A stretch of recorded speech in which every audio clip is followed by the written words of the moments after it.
Que ce soit à l'école primaire, dans les collèges ou les lycées, les élèves algériens devront désormais rester chez eux pendant au moins 10 jours. Le gouvernement a décidé de fermer les établissements scolaires après une hausse des cas de contamination au Covid-19. Bon, la situation elle est alarmante vu que les chiffres ils sont en train d'augmenter d'une façon exponentielle. Ça provoque une saturation dans les structures sanitaires, notamment les hôpitaux et les places en réanimation. Dans un communiqué, le gouvernement précise que la fermeture des écoles est une mesure à titre préventif qui ne s'applique pas aux universités. Ce sont les recteurs qui choisiront ou non de les laisser ouvertes. Les chiffres qui ont été affichés hier par le ministère de la Santé sont élevés, dépassent 1300.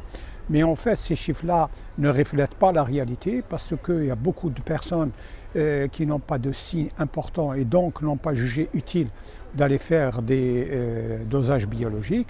Et d'autres, même s'ils ont des signes, le coût peut-être de la PCR ou du test antigénique les a dissuadés. Dans tous les cas de figure, les chiffres réels sont beaucoup plus importants que ceux donnés officiellement. Depuis l'enregistrement du premier cas de Covid-19 en Algérie en février 2020, le pays a recensé près de 6500 morts sur une population de 43 millions d'habitants.